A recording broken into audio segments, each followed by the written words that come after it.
Hello guys, this is your friend and we are back with a new fanfic. Which is what if Naruto got harem with Hinata Ino Anko Temari and Fem. Haku, Part 2. And if you enjoy this fanfic then please press the like button and subscribe to my channel for more fanfic like this. And comment for next part. And now let's start the fanfic. My daughter, you should get back to check on your sister and Tomo-san. I am sure they are worried about you. Afterward, get cleaned up and await my return before you retire to bed.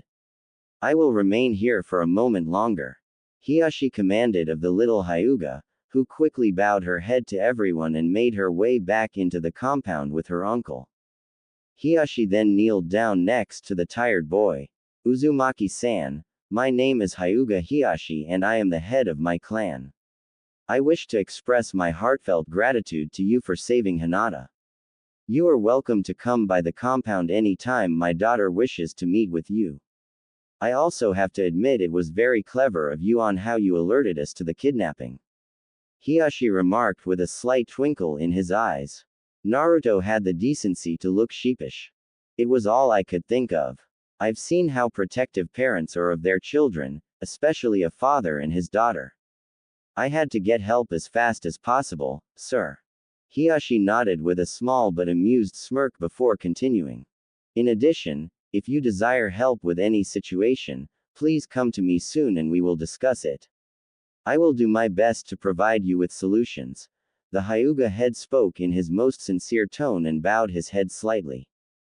Naruto was caught unsure on what to do with this unexpected display from one of the most powerful and influential noblemen in the village.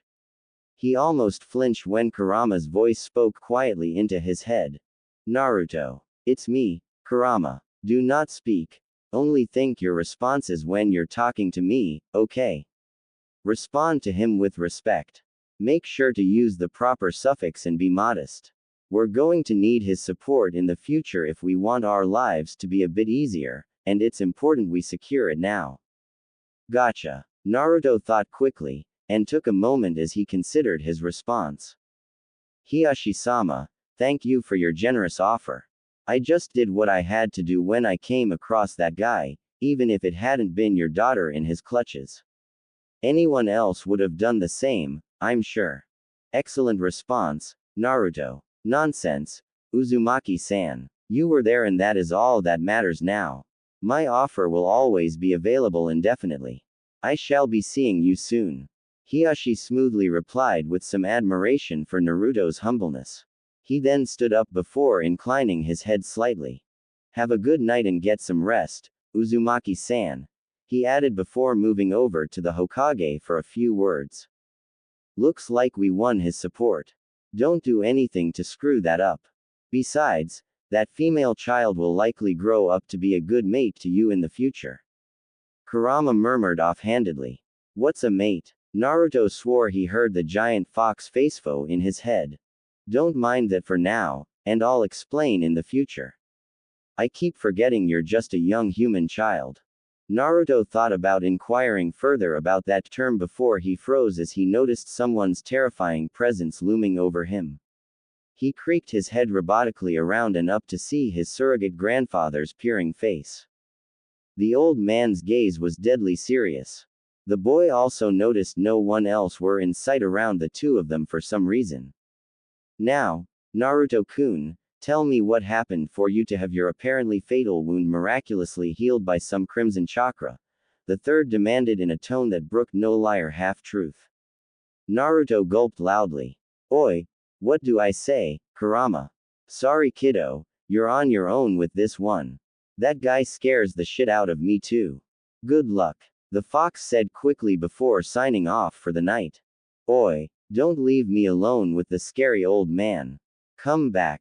Naruto screamed futilely in his head, before he slowly glanced up to the third again with growing dread. Well then, please speak, Naruto-kun. The third leaned in over him with a closed-eyes grin. However, behind the grin was a promise that unspeakable horrors would be brought down on Naruto if he did not satisfy the god of shinobi with his explanation. The blonde hero gulped loudly. Two people now currently occupied the office of Konohagakure's village leader at this time, the young blonde-haired and whiskered boy Uzumaki Naruto, and Sarutobi Hiruzen, the third Hokage himself. The boy was sitting in a chair in front of the Hokage's giant wooden desk, looking exhausted and about to nod off to sleep, having been kept from his precious bed all night due to Hiruzen's incessant questions. The old man himself was sitting behind his desk, his elbows resting on it as he rubbed his temples and kept his eyes trained on his surrogate grandson.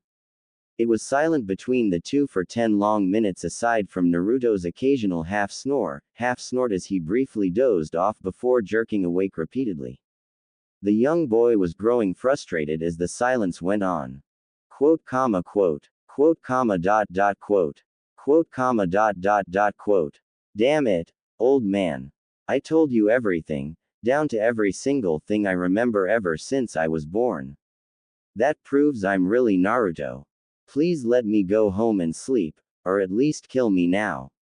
I don't care either way, I'm about to drop dead from exhaustion. Naruto yelled, having had enough of the silence and the Hokage's studying eyes. The old man sighed with closed eyes for a moment and leveled his gaze again at the young boy. I'm sorry, Naruto-kun. I just have to be absolutely sure you weren't being taken over by the Kyuubi. Even though you believe what it. The fox gets pretty touchy about that. Naruto corrected with a foxy smirk. Oi, Kurama growled from inside his head. You finally showed up, huh? Thanks a lot for bailing out on me, damn fox. He thought, then grinned mentally at his tenant's grumbling. She told you about her being controlled, we have to be wary. She is still a clever and powerful entity after all. Though, I admit I am intrigued about how you would turn out if we allow her to supervise your training from now on. The Hokage admitted with a sigh. He thought about the alternative of doing the child's training with some of his top shinobi, but there were always time constraints. Those same people were also quite busy with a backlog of missions due to the lingering effects of the military force being reduced significantly by the Kyuubi disaster. Unfortunately, against his personal judgment, the third had to realize letting the Kyuubi help was going to be the best option for the young blonde in the long run. After another long moment of consideration, the older man stood up to retrieve a fresh scroll and began writing when he returned to his desk. Okay, I'll allow this. Naruto's excited shout of, "Yada!" was immediately followed by the old man raising an index finger with a firm gaze. But, you must keep this secret. Most people in this village will not take kindly to the thought of you being raised by the Kyuubi, and they will likely take it upon themselves to get rid of you if this gets out. You may confide in people you truly trust, but I'd still be very selective about that too if I were you, he warned as he continued to scribble in the scroll. For now, you should work on your physical conditioning and learn to open up your chakra network for molding until you begin your academy career. When your first term ends for the summer, you will be escorted by some of my most trusted people, depending on who volunteers, to a secret training field with a shack far outside of the village during the 3-month break.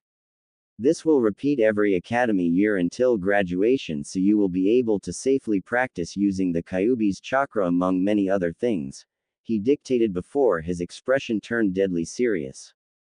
Any other time until I personally change this, you are not allowed to draw on any of the Kyuubi's chakra anywhere near or within the village's premises unless you have my express permission. Is that understood? He narrowed his eyes at the boy. Naruto locked his gaze with the older man just as seriously, and nodded once without hesitation. The third nodded back, his visage relaxing. What are you going to do about the academy, Naruto-kun? I was planning to get you admitted early this year. You should put off going to the academy for this year at least. You need a lot of physical and chakra training to be able to use my chakra without hurting yourself initially. At this rate, it will take about a year and a half before I think you would be ready, which is right when the first 3-month break next year should occur. Kurama suggested. I think I'll wait on that for now if that's okay with you, Hokage Gigi. I'll join whenever my friends enroll, and they said they're waiting till next year. Naruto replied after a moment's thought. The old man nodded with an understanding smile. Let me add that, for now, I would be happy to help provide you with training aids, some low-level jutsu scrolls, and some weapons should you need them in the future. Just come to me and we'll discuss any of that, okay? He got a happy nod before continuing. For now you will be allowed access to Training Ground 42 since no one is using that. However, you will need a special permit since you are not a shinobi yet. The Hokage finished writing in the scroll and called for an Anbu to appear. Take this to Commander Dragon, please, the third commanded, and the masked nin saluted as he took the scroll and disappeared in a swirl of smoke. I need to learn that. The boy bounced excitedly in his chair while the Hokage chuckled. Naruto, ask the old fart if that training field will have some steep cliffs for climbing. Kurama suddenly spoke, and Naruto reluctantly relayed what the fox asked, having a bad feeling about this. Despite his misgivings, Hiruzen had to smile. That fox knew what she was doing, after all. Yes, there is a large and deep ravine that should suit what you are looking for, Kyuubi-san. I will be sure to include a little something with the training aids when you are ready to have Naruto-kun start on that, the Hokage replied for the fox's benefit. Naruto was confused, and somewhat scared as he saw his surrogate grandfather's knowing smile, and he could feel the fox inside him grin wide in response. The third cleared his voice. I apologize for keeping you here this long, Naruto-kun. I will let you get on your way now, since I have things to take care of in regard to the kidnapping attempt last night. You also need to recover your health, so come back in 3 days for your permit. Have a good day, he stated with a polite dismissal. The blonde boy just nodded with a grin and quickly ran out of the room with a wave. The god of shinobi sighed tiredly as he turned in his chair to look out over his village through the large window behind the desk. He knew the entire village would be buzzing loudly when the news of the Hyuga kidnapping attempt reached everyone. What are you going to do now, san? Naruto. So, what do I do? Naruto thought as he sped through the streets toward his apartment, a little embarrassed with getting stares from the villagers this time. He was still topless after he lost his shirt last night, after all. As the old fart said, you need rest. Just get something to eat that's not ramen and get to sleep all day and night. We will get started on organizing your training tomorrow morning. Kurama spoke thoughtfully. Naruto was a little crestfallen since he wanted to get started right away and he wasn't actually feeling tired, but he'd trust her. He stopped by a market that was forced to treat him as a normal customer thanks to the Hokage's interference and bought 2 disposable bowls of cereal and milk. Arriving home, he quickly ate then dived onto his bed, already asleep as soon as his head hit the pillow.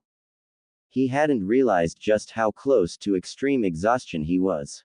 Kumogakure, Raikage's office. The very large, dark-skinned, and muscular fourth Raikage grunted as he lifted a dumbbell weighing 500 pounds, while sitting in his desk's chair.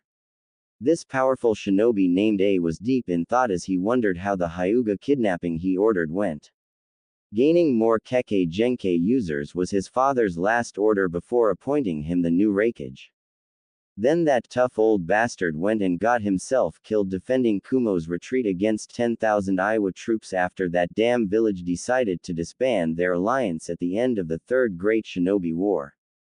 A did not have his now deceased father's obsession with getting more Kekkei Genkei users to increase Kumo's might, but he had to admit he was curious about what adding the abilities of the famed Byakugan could do for his military. Kumo was not well known for its sensing and tracking capabilities. Hell, A only found just one amazing sensor in Shia from the latest crop of shinobi coming out since the last Great War. When this peace treaty negotiation came up, the Raikage decided to take a chance and made the order to sneak one of his, retired, Junin into Konoha as an ambassador. Now all he could do was to just wait for any news to come back to him. There was urgent knocking at the office's door. A carefully put the dumbbell down onto the floor, which creaked loudly under the weight, since he didn't want to get berated by his lovely new secretary for destroying his office again. After a loud grunt of, "Enter," a chunin in charge of the messenger hawks burst in, breathing hard with a scroll in hand. "Raikage-sama, there's bad news from Konoha." "What?" The Raikage growled as he rose to his feet and moved to the chunin. Snatching the offered scroll and opening it quickly, he began reading. His mood began to darken with each line he read and, upon reaching the end, crushed the scroll in his closed and trembling fist. He then growled in rage as he slammed one of his massive fists into his desk. The strike easily obliterated it into splinters. The chunin stood stock still, as if making a single movement would alert the enraged Raikage to his presence, but he only took a deep breath while the dust from the desk cleared and took a moment to think. He wasn't going to give up on this. Fortunately, the treaty that Kumo and Konoha signed was real and binding despite the true nature of the ambassador being revealed. He'd make use of that if he could find a way. "Chunin, send a message to our spies in Konoha. Have them find a copy of the report on exactly what happened with our guy. I need all the details, including any witness background details. Fastest speed," he barked in a tone that brooked no hesitating. The messenger chunin quickly nodded and sprinted out of the office like a bat out of hell. Early next morning, same location. The Raikage entered the office after finishing his usual early morning workout regime. He sighed in disgust as he remembered how he had to deal with the council yesterday and spent all day assuring those lazy bastards that he would find a way to get something out of this fiasco. He was so close to using his lariat on all of them and then adopt Konoha's style of military dictatorship. The council's pressure was part of the reason why he pulled the trigger on this kidnapping attempt. Now he was already realizing his father might have happily dumped the Raikage title on him and rushed to death just to avoid dealing with the council ever. And all the damn paperwork. He sat behind his new desk to absent-mindedly lift some dumbbells and shake out evil thoughts about decapitating pompous asses. After about 30 minutes, there was a knock at the door. Another loud, "Enter," revealed the same messenger chunin. "Raikage-sama, we got the information from our spies in Konoha. These were sealed into the Hawk's message scroll." The man spoke quickly as he presented just 2 scrolls. A raised an eyebrow. Did they not have time to gather more files on other witnesses? "No, sir. There was only one legitimate witness at the time of our ambassador's death. There were 2 others present, but they were the clan head and his daughter, so their accounts could be dismissed as biased in any court." The Raikage's other eyebrow joined the first one at this interesting development. He took the 2 scrolls, then sent the chunin out. He laid them out on his desk and took his time reading over the detailed account of exactly how it happened, and then looked over the witness file. A's eyes widened at the interesting history of this person. His lips began to form a smirk as he reread the Konoha ANBU's report, and his many years of shinobi experience told him that it seemed to have left important parts out in some areas. Apparently there were some secrets involved with this incident that they could not carelessly put on an official report for even their own shinobi with high enough clearance to read over. No matter, it would be their downfall. Without the whole truth, this report suddenly had holes. It was a long shot, but A would take this as he buzzed his secretary into the office via the intercom. "Mabui-san, get me the diplomat that worked with Konoha in the past, and clear my schedule for this morning. I have a long list of things to discuss with him," the Raikage ordered. The now named beautiful dark-skinned young woman affirmed with a silent nod and moved to make arrangements. A then leaned back into his chair and sighed. "This is truly an underhanded tactic. I almost actually feel bad about this, almost, but I need to succeed in this to make the inevitable international shitstorm from the attempted abduction worth it." He began to grin. "If this works, we may actually get an intact body of the strongest and most pure male Hyuga. That would provide solid results in our research compared to a female Hyuga who was viewed as weak by her own clan, especially if we managed to extract some semen before it could decay. Same time in Konohagakure. I can't believe I slept that much. You're right about me needing it, Kurama.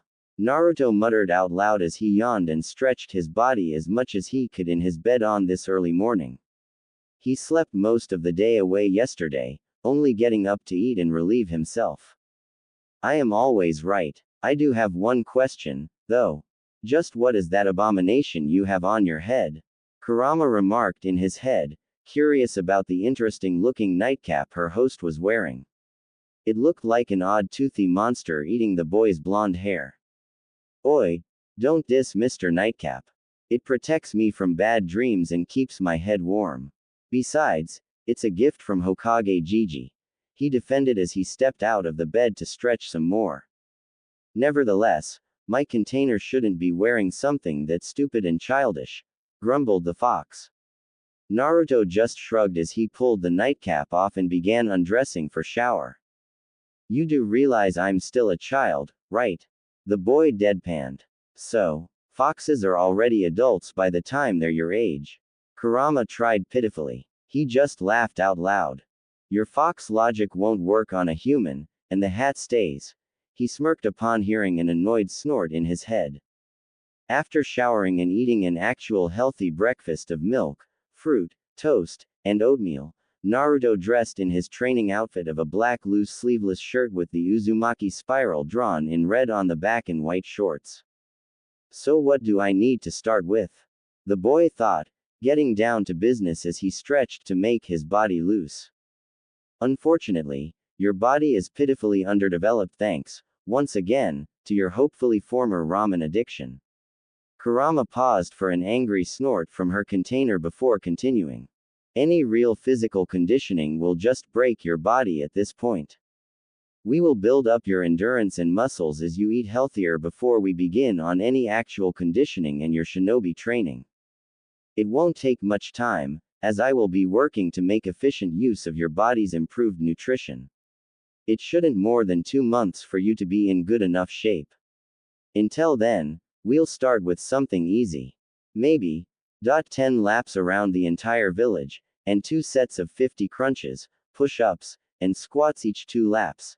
The fox couldn't help but smirk evilly at the boy's horrified expression at the list of the easy exercises. We will flesh out more of your exercises from there as time goes on. Now get going and no talkback. Chop chop. The hidden Anbu guarding Naruto eventually wrote in their daily report that they heard their charge loudly cursing a damn fox, as the boy left his apartment for his long morning of tort exercises. Later, it was noon when our blonde hero was dragging himself up the stairs to his apartment. Damn fox, you put me through hell today. Naruto whined as he painfully fished for his keys in his shorts pocket.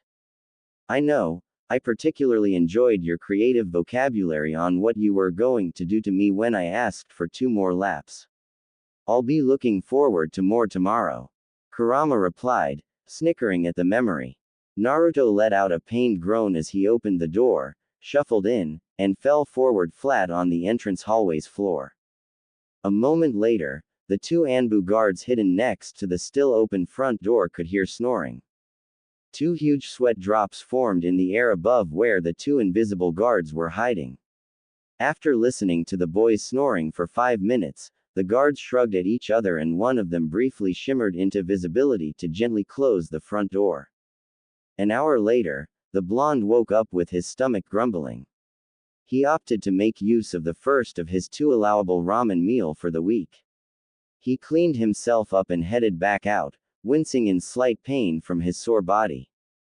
Arriving at Ichiraku Ramen, he was greeted by one of the few people that saw him for who he really was, Tsuki, owner of his favorite ramen stand. Hey there, how's our hero doing? The middle-aged man called out boisterously from the kitchen as he saw the little blonde sit at the counter. Naruto glanced around to check he was actually the one being spoken to and his head in confusion with a fox-like expression. Hero, did I do something, old man? He innocently quizzed. Tsuki laughed uproariously. You sure did. You're too modest, or have you forgotten how you saved that cute Hyuga heiress the other night? The whole village is abuzz about it. The cook clarified. Naruto smacked a fist into the other hand in realization. Oh, ooh, that one. Actually, I did forget about that. I was sleeping all day yesterday and I was busy with my sensei from hell all morning. Naruto replied with an embarrassed chuckle while rubbing the back of his head. I heard that, scoffed the sensei from hell. A cute brown-haired young teenage girl came into view from the back of the stand. As soon as she saw the familiar mop of sun-kissed blonde hair, she let out a happy cry and jumped over the counter, with speed that would shock an elite Junin, to snatch the boy into a bone-crushing hug before he could say anything. You're a hero. You must have been so awesome when you stopped that evil nin all by yourself and saved that Hyuga girl. Maybe she'll fall in love and you two will get married, the cute waitress rambled on as she squeezed her little brother figure harder. Ayame-chan, you're killing our favorite customer, you know, the amused Tsuki pointed out to his daughter. Huh, was her reply before she looked down to see the poor boy's blue face suffocating between her already budding S. She yelped and pulled Naruto away from her chest before apologizing sheepishly. Naruto took in a breath and chuckled at Ayame, his sister figure who also saw him for who he was instead of the Kyuubi. It was no big deal, Ayame-chan. I just happened to be in the right place at the right time. Naruto replied shyly with a hand on the back of his head before continuing. Why would anyone want to marry me though? I have the. He quickly clapped a hand over his mouth at the slip. Tsuki and Ayame caught on and were stunned. Moron. Naruto's inner voice grumbled. You know now. The older cook leaned in to inquire carefully while Ayame looked on with a demure expression. Naruto sighed before nodding, and heavy silence fell on them for an uncomfortable moment before Tsuki smiled broadly. Don't worry, what happened with the Hyuga clan is only the beginning. Some of the villagers are beginning to form new opinions of you, and it won't be long before everyone sees you for who you truly are. If you keep this up when you grow up, I wouldn't be surprised if you have many friends, and likely many girlfriends. The old man spoke the last part with a small perverted grin and laughed, before Ayame lightly conked him on the head with a ladle. Don't pay attention to him, even though it's true you'll be breaking many girls' hearts everywhere you go when you're older. Ayame slyly said with a teasing smirk. Naruto looked horrified. Why would I do that? It'll kill them if I break their hearts. His childish misunderstanding caused both Ichirakus to laugh uproariously and it took them a while to settle down before asking an embarrassed blonde for his order. He felt better immediately when he was told it was on the house for his heroics. After eating 3 bowls, he wondered for a minute about what he was going to do today. Maybe I should stop by the Naris and see if Shika's home. Naruto thought before jumping off the stool and walked in the direction of the clan's district, saying his goodbyes to the ramen stand owners. A 30-minute walk found Naruto speaking with the lazy-looking guards in front of the Nara compound. However, he was dismayed to discover the head family had gone out of town for a few days into the clan's giant nature reservation to catalog the deer population for research, as well as gathering supplies for medicine and other things. The blonde let out a sigh and muttered, "Troublesome," before thanking them and leaving. The Naras thought about filing for copyright infringement upon hearing their signature phrase being uttered, but found it too troublesome. On the way, he passed by the Hyuga compound's main gate and he was reminded that Hinata wanted to see him again soon.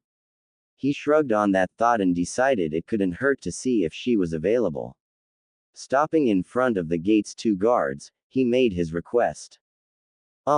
My name's Uzumaki Naruto.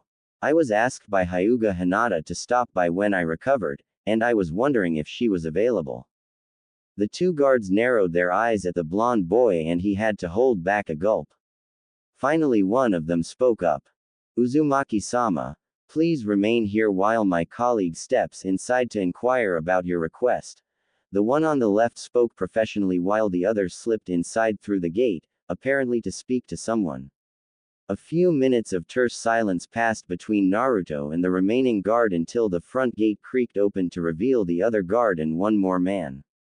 Hyuga Hazashi stepped up to Naruto and bowed slightly. The surprised Naruto nervously returned the bow. Hello, Hiashi-sama.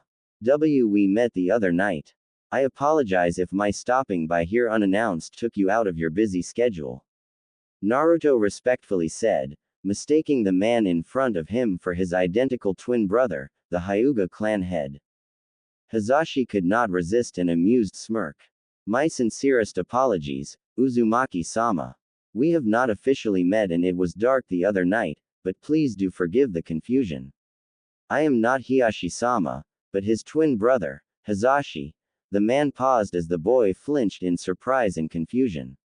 The boy allowed himself to have a closer look and he did notice that this man was wearing a hitai on his forehead compared to Hiashi being completely free of any headwear. I was asked to greet you and take you to our meeting hall since that is where my niece is being trained by her father.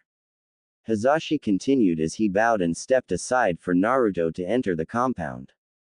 The blonde stayed where he was, a little nervous. Hazashi-sama, if they're busy, maybe I shouldn't bother them. The boy tried to respectfully back out. Nonsense, Uzumaki-sama. They are about to finish and Hinata-sama will have some free time afterward. In the meantime, I'd be happy to escort you until then, insisted Hazashi. Naruto reluctantly gave up and went inside with his escort. The sight Naruto saw as he entered through the gate flabbergasted him. He was immediately surrounded by a gorgeous garden on the sides and a long and thin reflecting pool forward of him. The pool was filled with beautiful and colorful koi fish, and vibrant green and white lily pads peppered the surface. The inner gardener in him squealed like a fangirl as he observed all kinds of rare plants and flowers in the garden surrounding the entrance. This was a clear display of the clan's wealth, and also their appreciation for the beauty of nature. As Naruto followed Hazashi around to the left side of the long reflecting pool, the garden opened up wide for him to see many impressive traditional Eastern-style houses littering the enormous compound. This was like a small village within Konoha. The long and narrow reflecting pool seemed to almost split the entire compound estate in two with several ornate wooden bridges allowing access to either side. However, Naruto seemed to notice the odd discrepancies between the houses on the left side of the pool and the ones on the right. He also noticed that he was being taken to a giant traditional meeting hall at the other end of the pool, opposite the main gate. Hazashi-sama. He tried to speak before Hazashi politely interrupted him with a shake of his head. Uzumaki-sama, please do not refer to me with, sama. I am not the head of this clan. My brother is. He replied politely with a small smile. Okay, Hazashi-san then. I know I'm being rude asking this, but I noticed that there are a lot of small houses on this side of the pool while there are fewer on the other side, yet they're bigger and fancier. Is there a reason for that? Naruto inquired as he continued to see the differences. Hazashi smiled gently at the boy's observation. Usually a child like him would be staring into the pool the whole way, not even bothering to look around and notice the subtle darkness of this clan. Even the more mature and adult guests were only interested in the more luxurious offerings. Uzumaki-sama, since you may be coming here to visit more often, I am inclined to give you a brief history of this clan. That way, you will understand some of the things we do here. Hazashi spoke as the two walked slowly alongside the pool to the meeting hall. Since this village was founded and our clan moved here, our dojutsu, the Byakugan, was revered about as much as the Uchiha clan's Sharingan. In the beginning, we had to deal with our enemies trying to capture members of this clan to put the Byakugan to their own use, which is what you just saw happen with the Kumo Nin the other night. Almost immediately, the clan leaders of that time came up with a seal. It would effectively protect our Byakugan from capture by permanently sealing our eyes if they were removed forcefully or death occurs. It worked brilliantly. With this method, it was almost impossible for any enemy to capture the Byakugan. It incurred a high cost, however. Hazashi paused to take a breath. Naruto was paying full attention. What cost is that? The boy wanted to know more. Total subversion for the ones who carry the seal. There are two groups in this clan, the main and the branch lines. Whoever has the seal belongs to the larger and more populous branch line of this clan. Hazashi explained as he pointed to their left at the large collection of small but well-kept houses, then pointed to their right across the pool at the more luxurious houses. Those who doesn't have the seal belong to the smaller but more powerful main line, and they are in charge of the entire clan. The main members usually are raised to control this clan, deal with politics, and other more important functions. The branch members are allowed some freedom, but they must obey whatever any main member commands. If disobedience occurs, the main member may decide to use a special hand seal to incur unbearable agony as punishment on the branch member. This can even lend to mental damage or death. Ever since the beginning, we have been separated, the branch family forever serving and protecting the main family. Hazashi finished and glanced down to see an upset-looking Naruto. That's too cruel. No clan should have to be like that. I never had a family or a clan, but I can't imagine relatives being forced to serve me just because we were born into this. We should all be equals. He muttered with a sad expression before looking up at Hazashi. Hazashi-san, you're a main member then. I mean, your brother is the clan head, so it makes sense, right? Hazashi shook his head with a sad smile, much to Naruto's shock. I am of the branch line and I serve my brother. The seal is here. Hazashi replied as he pointed to his forehead covered by the Hittite. My brother came into this world a few minutes before me, and that was the difference between us because we are even in skills, intelligence, and other attributes. The main family groomed him while I was branded with the seal. In addition, because I was a few minutes late and ended up on this side of the pool, my son, despite his potential as an incredible Hyuga prodigy, was automatically branded. My two nieces will eventually have to face the same fate as my brother and me someday. When Hanabi-sama is old enough, the clan elders will determine who would be the true heiress of the clan and the other will be moved to the branch family. Hazashi explained, and he could see the little boy was about to have an angry outburst. The man decided to interfere by holding a placating hand on the boy's shoulder to calm him down. Naruto had to hold his anger in, and then he looked downcast and shook his head in frustration. Uzumaki-sama, I am sorry this has upset you, but I wanted you to understand a little of this clan's traditions. When you see something here you may object to. Whatever happens here inside these walls, it generally would be best to not interfere and leave it for the clan's business. Now, we are here. Hazashi pointed out as they arrived at the main meeting hall's large double doors. Hazashi opened one of the two doors, allowing Naruto to step inside, and followed him in. They moved down a hallway, and they could hear grunts and fists striking flesh. Hazashi opened a smaller set of doors, and Naruto finally caught sight of the training area. It was apparently set up as either a meeting or dueling hall with 3 cascading rows of wooden benches surrounding a very large flat square area set against the back wall. Naruto could see a small indigo-haired girl, in a black skin-tight training outfit, attempting to land a hit on a tall man wearing white training robes in the middle of the stage. They were obviously sparring.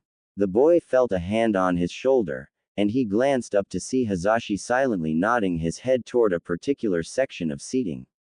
He complied and followed his escort to sit farthest from the sparring so as not to distract either of the combatants. Naruto could only watch in amazement as Hinata tried to hit her father with a flurry of fast, at least for him, and precise strikes aimed at his limbs. He was particularly impressed when Hiashi knocked her to the floor hard with a nasty downward palm strike to her cheek, but she immediately got up to keep trying to land a hit on her father. He definitely liked the guts she was showing, at least. After a few more minutes of sparring, Hiashi suddenly held a hand up signifying that their spar just came to an end. The two fighters then straightened up and bowed to each other.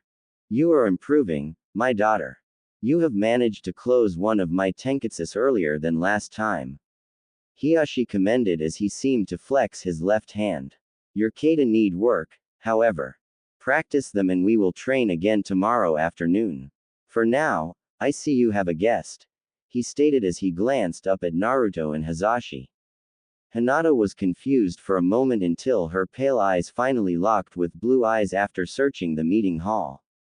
Her only reply was, "Eep," as she instinctively hid behind her father's legs. Hiashi and Hazashi exchanged amused glances while Naruto was wondering what was wrong with Hinata after her complete 180-degree from a fighting badass to a bumbling introvert. Now, you should not be rude. Do not be shy and greet your guest properly. Hiashi smirked as he gently pushed his daughter around to his front. Hinata was losing her nerves and her eyes were wandering, looking at anything in her vision except for Naruto himself. Hazashi gently nudged his charge to get the boy's attention. He then motioned with his hand for the boy to get closer to the girl and her father. Naruto complied, making his way down the steps to the main floor to stand face to face with a very nervous Hinata, who still would not look him in the eyes. With an incline of his head in greeting, Hiashi left them alone to talk some things over with his brother. Hello Hinata-san. I stopped by here to let you know I'm alright, since I thought you'd like to know that. By the way, that was some cool fighting you did. What was that called? Naruto curiously inquired. Hinata blushed at having her martial arts skill being called cool. Anyo, we train in the G Gentle Fist. We use it to strike W with chakra to inflict internal damage, instead of external like most other fighting stances, she bravely replied, but still unable to look him directly in the eyes. That's incredible. I guess that's why I saw that Kumo guy fall apart even though there was no damage on the outside. Your dad was really awesome. Naruto exclaimed before he realized something. Wait, when I met you at that playground, you could have fought those bullies off, couldn't you? The question made Hinata flinch visibly and a cloud seemed to form over her head. I'm sorry, Naruto-kun, I just don't like hurting anyone if I can help it. The pale-eyed girl mumbled as she looked dejectedly down at the floor while poking her two index fingers together. Well, that's no good. I'd hate for you to be hurt and if you could defend yourself, you should do it. Naruto admonished gently with a serious expression, and there was clear concern in his deep blue eyes. Hinata could not help but blush at that. I suppose you're right. I'll try my best next time, she replied with a shy smile, finally locking her eyes with his. Naruto gave one of his trademark foxy grins and nodded in approval. So, your uncle told me you have some free time after this. Do you want to play together or something? He then tried to offer, hoping his new friend would say yes. Hinata nodded quickly. Anyo, I'd like that. Just let me clean up and get changed, she replied with another blush and quickly made her way toward the changing room. Naruto looked after her departing figure until she was no more, before he turned to the twin brothers. Hiashi-sama and Hazashi-san, was that really the same person that hugged me out of nowhere the other night? Maybe she's got a twin like you too? He curiously inquired as he was pointing in the direction of Hinata. The twins exchanged amused grins. I will admit that was a very rare occurrence for my daughter. She is rather shy and unwilling to stand up for herself in most situations. That was why I was impressed when I was told she actually made it difficult for the kidnapper before you rescued her. Hiashi admitted. The blonde boy put a finger to his chin and his eyes squinted fox-like as he became deep in thought. She didn't do anything like that until she saw me sneak up behind the nin. I wonder why she suddenly tried so hard at that moment. He innocently said. The two brothers raised an eyebrow each as Hinata picked that moment to return in a simple pink kimono. After some small talk, the two children excused themselves to go play together elsewhere and the twins were left alone. That little, he is already stealing my daughter's heart and he does not even realize it. I should teach him a lesson. Hiashi suddenly murmured to his twin in an annoyed tone. Hazashi smirked a little. He is only a child, brother. I doubt Hinata-sama realizes it as well. We should just let them grow and find out themselves. Hazashi advised and heard his brother let out a small sigh. I am not looking forward to my daughter's teenage years. If Hinata turns out to be anything like Hitomi-chan was, she would only remain shy until she decides one day to do what it took to get and keep her man. I should not say this as her father, but I am not betting on Uzumaki-san's chastity lasting long. Hiyashi spoke in a resigned tone. Hazashi had to smile at the memory of his brother's deceased wife. Not only that, but imagine the headaches our elders will give you when these two become close. Hazashi pointed out playfully and enjoyed seeing one of his brother's eyebrows twitch slightly at the mention of the elders. That comes with the territory of being the clan head, I suppose. However, have you noticed something about Uzumaki-san? Hiyashi inquired, changing the subject for now. Yes, brother. He looks like a young version of the fourth Hokage and his somewhat mischievous nature reminds me of Uzumaki Kushina. Brother. You don't suppose. Hazashi would have completely lost his calm at the implications if he weren't shocked into silence upon seeing a very rare full-blown smirk form on Hiyashi's lips. He looked truly devious. If you remember, we have had good relations with Minato-san, and we were privy to the fact that he and Kushina-san were in love and secretly married. You should also remember that we have not seen Kushina-san anywhere in the village for about 6 months until the Kyuubi attack. That day, we have heard the sad news of her dying along with the fourth, on the same day young Naruto was born. It is possible that if she had been actually pregnant with that child, she would have kept any sign of showing hidden until after birth for security concerns. One last thing that could make this more believable. We knew Minato-san personally, and how could he have used someone else's newborn, even an orphan, to seal the Kyuubi? I see him trusting only his own child to carry the burden. Hiyashi finished his deduction to his younger brother's growing astonishment. Brother, if that is true, Hazashi sputtered before his older brother held a hand up for silence. It is just speculation without solid evidence. We should keep this information hidden for now, at least until this could be used as a bargaining chip against the elders should they object to my daughter's growing involvement with the demon brat. They will not be able to resist the prospect of having our clan linked with the powerful traits of the lost clans of Uzumaki and Namikaze. This is all for my daughter's happiness should she wish to pursue Uzumaki-san in the future. Hazashi allowed himself to regain his composure and formed a smirk of his own at this devious plan. He was curious about something though. Brother, you seem quite convinced that Hinata-sama may choose Uzumaki-sama as her lover in the future, even though they are quite young and have just met each other, he pointed out to his older brother. Hiyashi just closed his eyes and allowed a tiny grin. It may be somewhat undignified of a noble main member to speak like this. Hazashi almost snorted at this private joke between them. They never agreed with this clan's segregation and took to occasionally poking fun at that tradition. But I would have to call this a hunch. A very good one, too. Hiyashi finished vaguely as his thoughts went back to when he met Hitomi at around the same age as Naruto and Hinata now. His daughter was so much like her mother it almost frightened him. 2 hours later, Naruto found himself standing outside the Hyuga compound's gate exchanging goodbyes with Hinata and Hazashi with promises of visiting again soon. As he walked away, he was happy about how things went with Hinata. She was a little weird with all the blushing and stuttering, but she was really kind and he could see himself being good friends with her. He found it funny that she was clueless about some of the games that other kids played outside the compound walls such as tag and ninja. He easily won a tag but was rather humbled playing ninja with Hinata as she usually found him easily with her Byakugan. Note to self. Don't play any kind of hiding games with any Hyuga. That aside, Naruto, did you check out that girl's body when she was training? Kurama asked from Naruto's mind, before she almost smacked herself in the face for asking such a loaded question. Yeah, what about it? Naruto replied, not catching on to anything. The fox sighed in relief that her container was still young and naive. Bless your naivete, boy. Anyway, that is how a properly developed body looks. Her clan was focused on taijutsu training and proper nutrition almost from birth.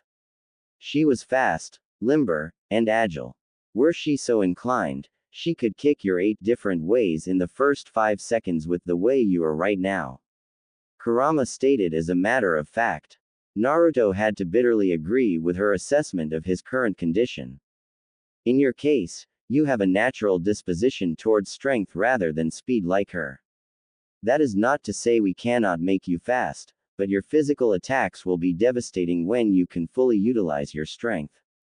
In 2 months, we will work strength into your body but also make sure you stay as quick and agile as your body would allow. For now, just focus on your exercises until then. Naruto nodded his affirmative before he had another thought. How do you know so much about human training methods? I was not always a monster who razes villages to the ground for no good reason, you know. I did observe humans in various forms throughout my long life, and while I was trapped in my 2 previous containers, I had a good and up-close look at how shinobi train. The fox explained before an idea struck her. That reminds me, we will need to get you started on studying history, tactics, math, human anatomy, and science. Every day after the morning exercises, when you are not busy, you will go to the library and spend the afternoon studying the books I pick out for you. She finished in a no-nonsense tone as Naruto flinched in terror at the prospect of having to read anything without pictures. First you take away my ramen, then you destroy my body, and now you want to bore me to death. Oh, stop whining like an infant. A strong body works best with a strong mind. A clever tactic you study now may save your life later when you remember it in the heat of a battle. You can effectively damage any human body with as little force as you need if you know where exactly to strike and what amount of pressure to apply. Studying famous shinobi and clans now may help you later if you ever encounter any of these shinobi or their offspring, since specialty jutsus are generally passed down. These are just few of many benefits of having knowledge, the fox lectured. Naruto didn't want to admit it at all, but he knew she was absolutely right. Besides, it's only for the first couple months as you build your body up to acceptable levels. After that we will get more practical, and you'll only have to read just 1 or 2 books per week in addition to what they may teach you in the academy. Kurama allowed. Naruto nodded in resignation as he continued the walk back home. 2 days later. The past 2 days have been quiet. The only thing even remotely exciting that happened was when Naruto was kicked out of the public library on his first visit. The Hokage immediately appeared afterward though, and, kindly, asked for an explanation from the terrified librarian. When she could not provide an adequate response, the boy was allowed back in. The librarian was then reminded that she might be called in to talk with Morino Ibiki of the interrogation department to provide her supposed reason, the next time she tried something again with Naruto. She swore to never even look at the blonde the wrong way since that day. I guess studying history isn't so bad. The battle at the Canopy Bridge was pretty awesome. Naruto mentally spoke to the fox as he was walking toward the Hokage Tower from the library. Glad to see you're taking well to your exercising and studying. Kurama approved in his head. You work fast, Kurama. I can already feel my body changing.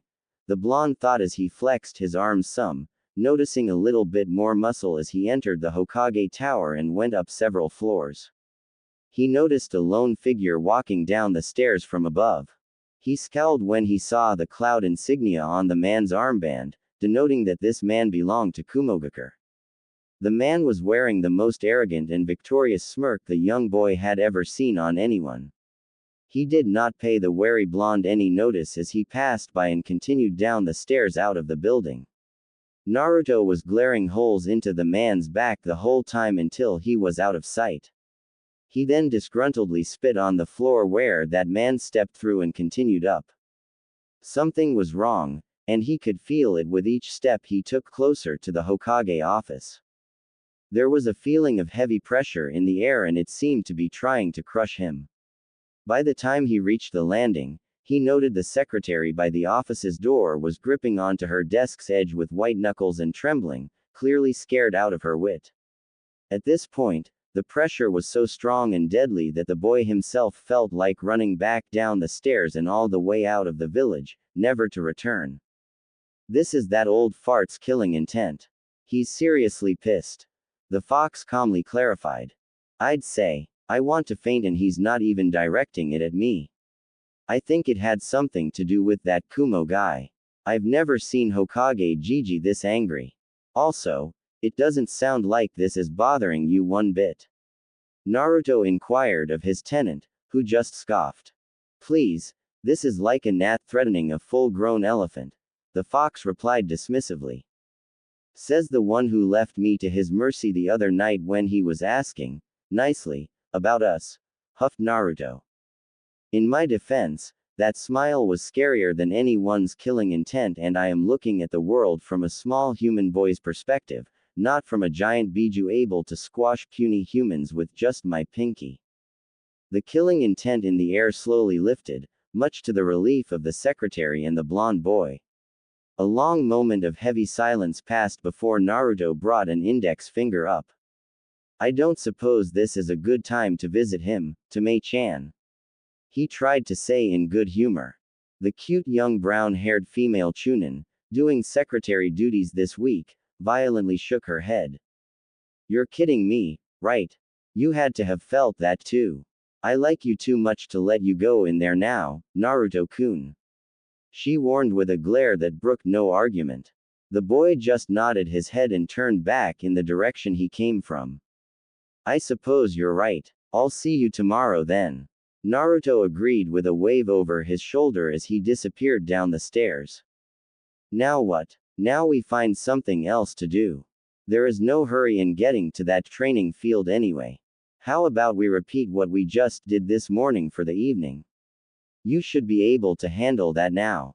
Kurama said thoughtfully as the boy winced at the prospect of more exercising.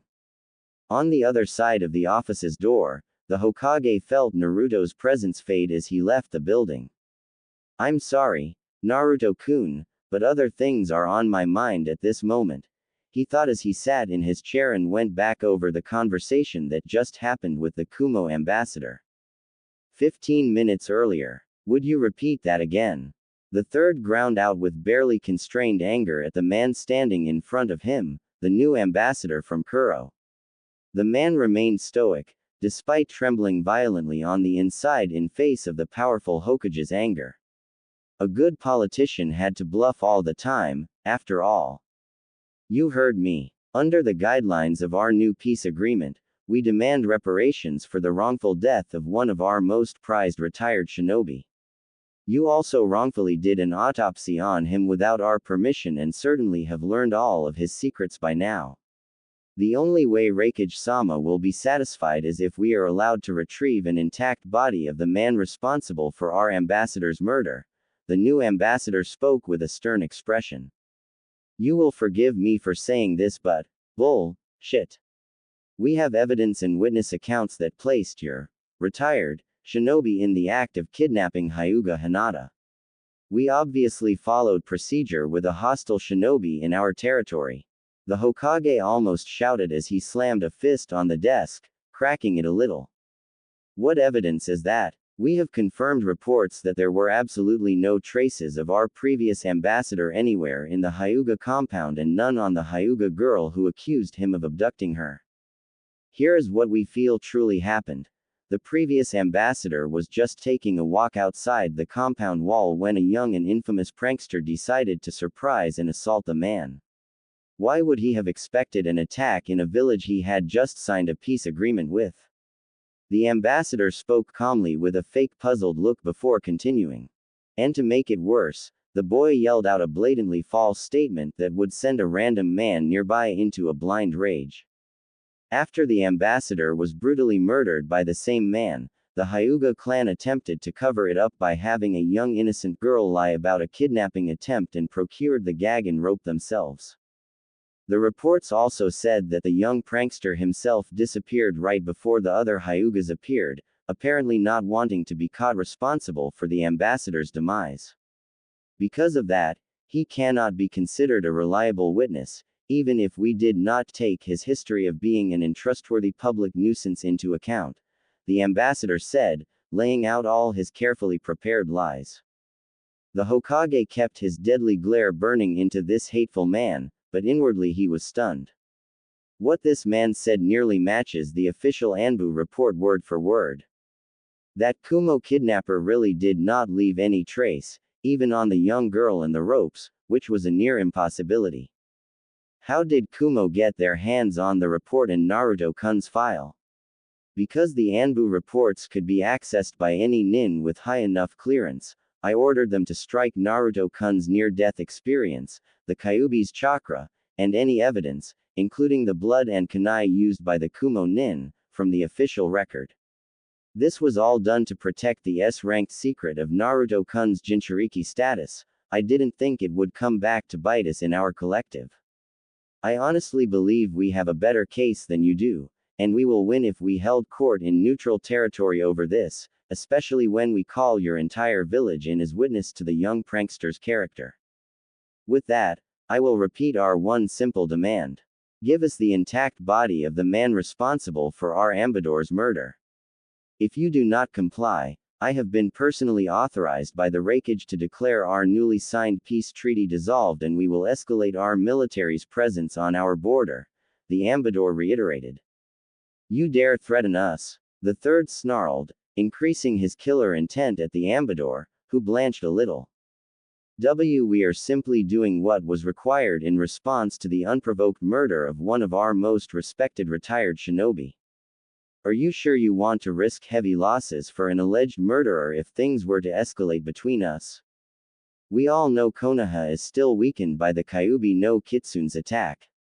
I'm also sure your current reports state that our military force is already back up to full strength after the last Great War.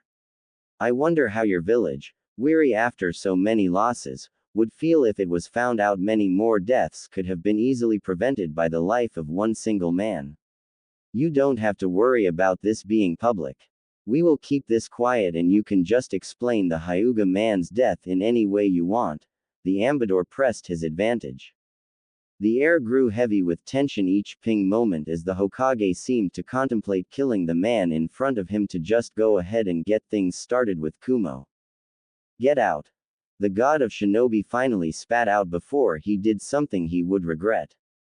The ambassador decided not to press his luck anymore and made for the door. I will be back later tonight for the official response, he quickly blurted out before exiting. After Hiruzen felt Naruto come and go and he had a few minutes to gather his thoughts, he realized there was no way out of this. It would either result in the death of one man or the deaths of many in a village with its morale still low and tired of death. He sighed and waved his hand. A dog-masked silver-haired Anbu instantly appeared in front of his desk. Inu, you have heard all of that. Find the leaks in the Anbu information network and seal them. Use any means necessary, and I don't care who were responsible. Just make sure to pump them for all information they have before they disappear, he ordered. It shall be done, Hokage-sama. Kakashi almost growled from behind his dog mask, angry at having been compromised. He then disappeared out of the office to carry out the new orders. Hiruzen, who was feeling every bit of his old age, tiredly stood up and looked out the window at his village, as if this would help him come to a decision.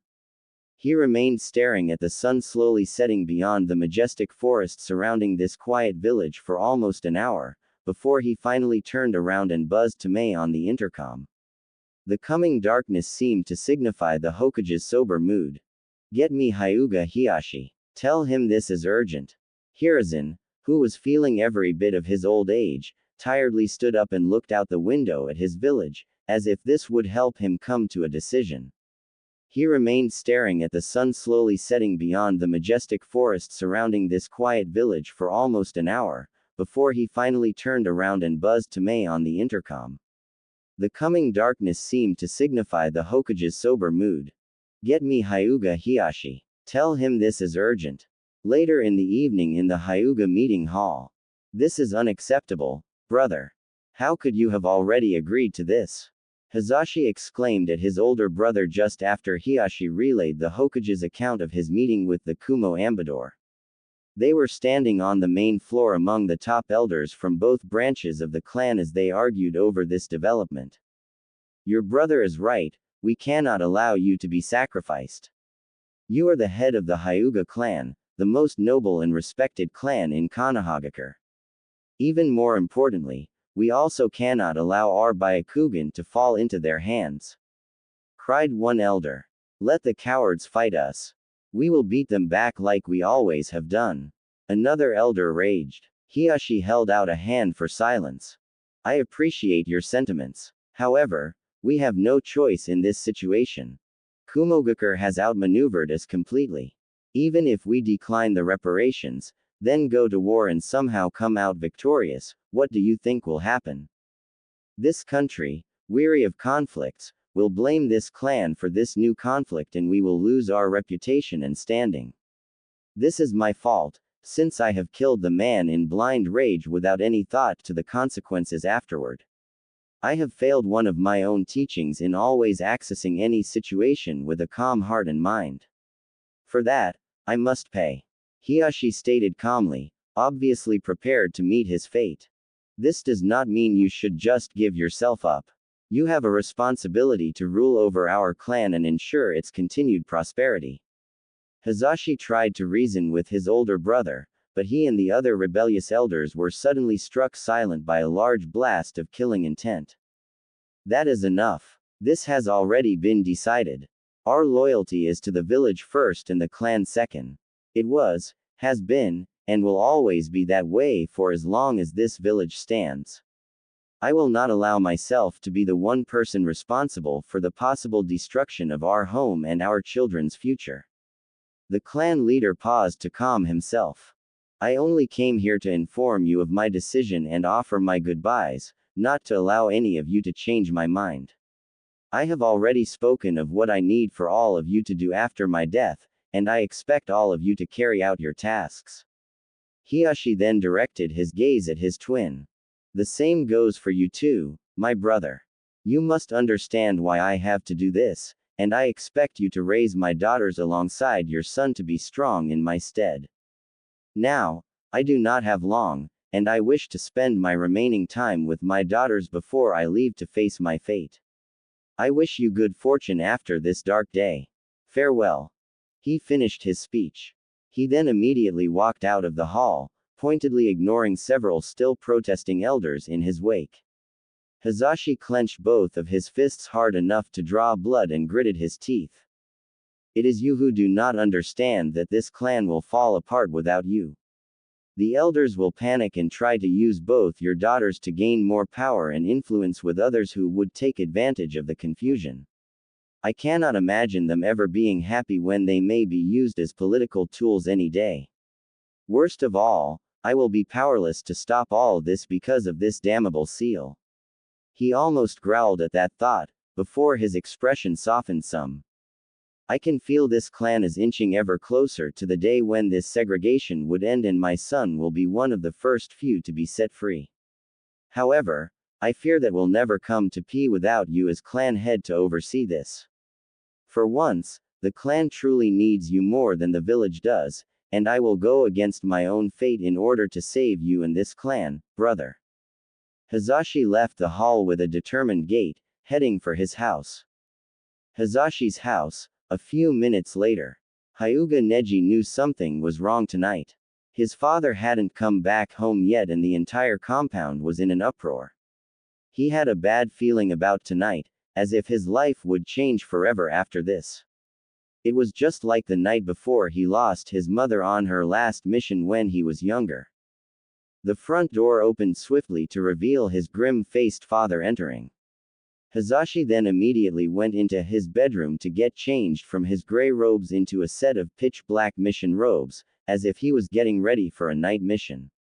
Neji was watching all of this with increasing trepidation. Is something the matter, father? He tried to get his father's attention, but Hazashi continued his preparations, seemingly ignoring his distressed son. Only when he finished a few minutes later did he turn toward and kneel down in front of the young boy with an expression that seemed to say he was going off to a battle he would not return from. Neji's lips began to tremble and tears were now streaming down his cheeks. Neji, my son, I need you to know that I am extremely proud of you. Despite that damnable seal on your forehead, you continued to excel and outshine everyone else in this clan, even your two cousins. It is because of that you will be able to live on and grow stronger even when I am not around. Tonight, I am going out to make a choice I can be truly proud to call my own after having been mocked by fate my whole life. Hazashi then gripped his crying son's shoulders tightly. Someday, you will be freed from your curse, and you will be able to make any fate your own. In the meantime, continue growing strong and do your best to protect the clan and those that are precious to you. Do you understand me? Hazashi implored of his son. Neji was stunned at his father's unusually pianate speech, but he didn't dare say anything for he believed if he did, then his father would take that as the cue to leave and not return. Unfortunately for him, Hazashi continued anyway by tightly hugging his son with a whispered, "I love you," before releasing and rising to leave. Neji did not want this, and quickly latched on to his father's leg tightly. No, father. You can't. His pleading was cut short by his father's soft chakra strike to the back of his neck, completely unseen. He instantly relaxed and fell limp in his father's arms. As he was gently laid on the living room's couch, the last thing Neji saw before his eyes completely closed was his father putting a blanket over him with a serene expression, like how one would put his son to bed any night. Same time at Hiyashi's home. Hiyashi stared down at his two beloved daughters sleeping in each other's arms in their favorite place, which was a large and very comfortable chair in the living room. Hinata and Hanabi apparently tried to stay up late because their father was suddenly called away for his talk with the Hokage. They wanted to greet their father when he came home finally, but they fell asleep before that. Hiyashi smiled forlornly. He did not want to leave them, but he wouldn't allow them to experience war if he could help it. He reached down to gently rub Hinata's forehead. She shifted a little under the touch and ended up resting her cheek on the top of her younger sister's head. Hanabi was curled up in a small ball on Hinata's lap, her head resting against her older sister's chest. Hiyashi let out a shuddering sigh and allowed a tear to roll down his cheek before wiping it away.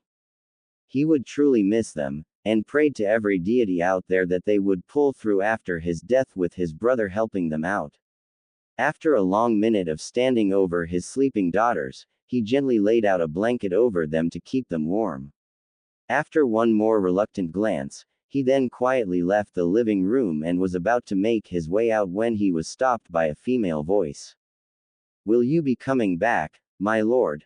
It took all he had to not show visible shock at being addressed out of nowhere.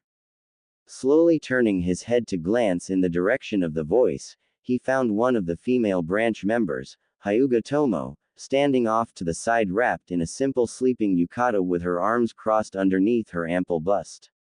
Her fingers were nervously gripping her elbows.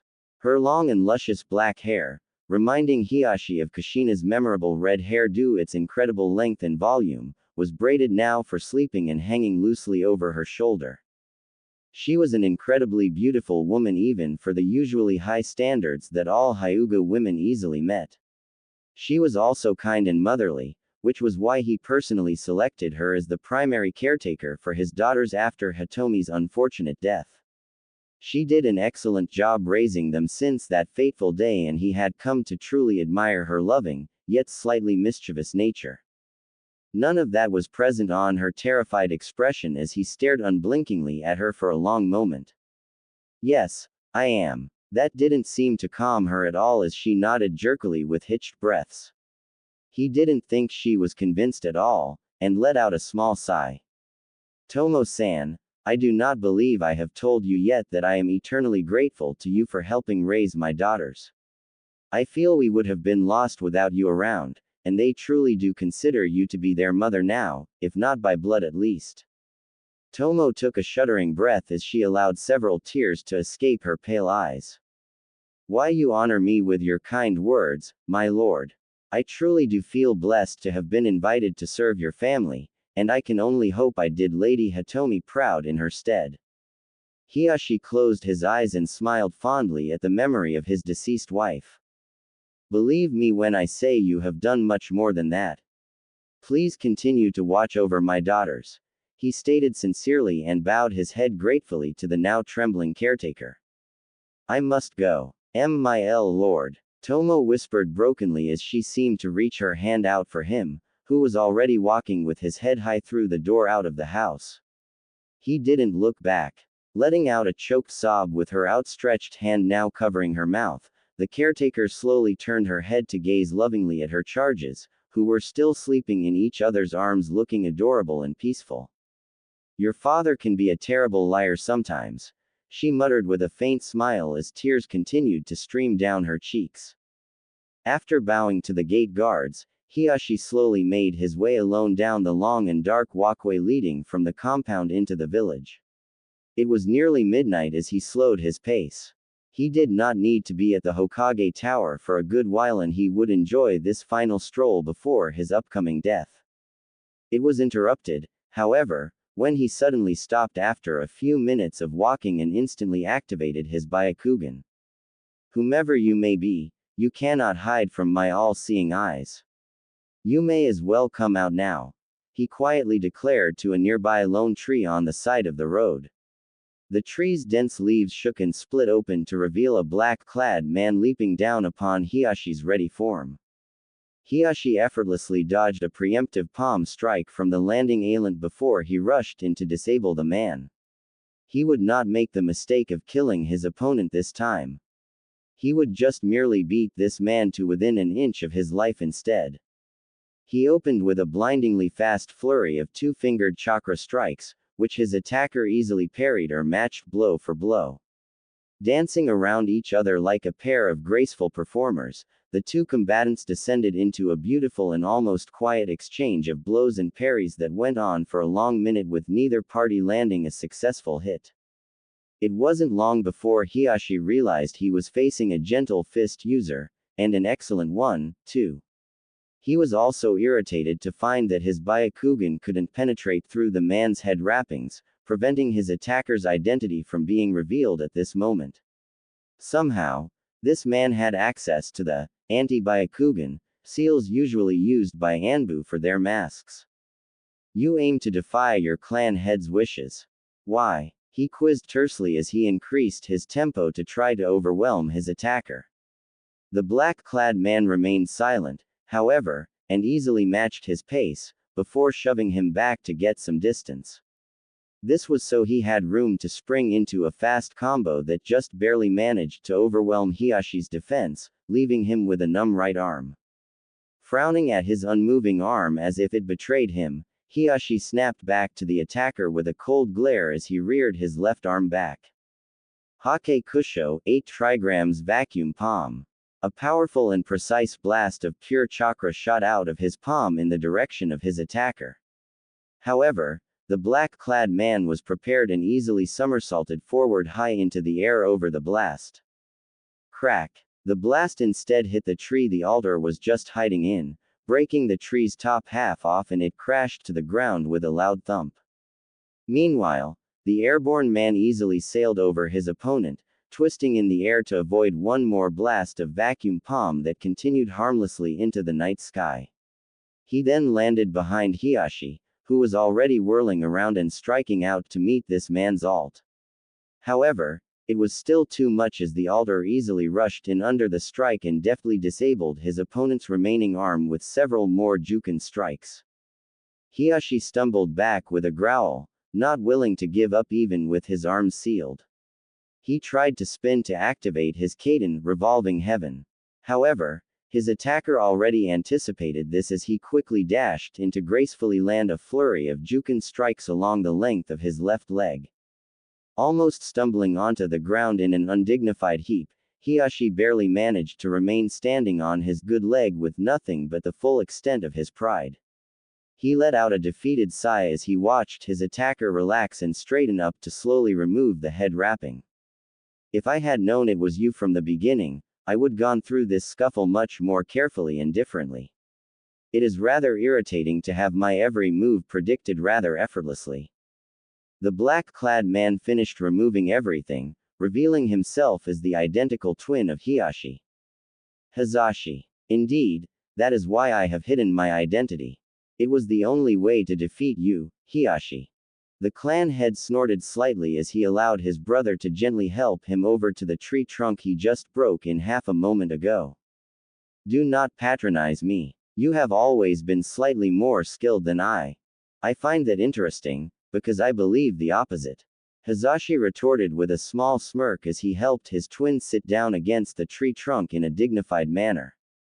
Hiyashi would not be able to get to some help on just one leg without crawling, which would be bad for the clan head's image, so the only thing he could do was to wait and recover his mobility.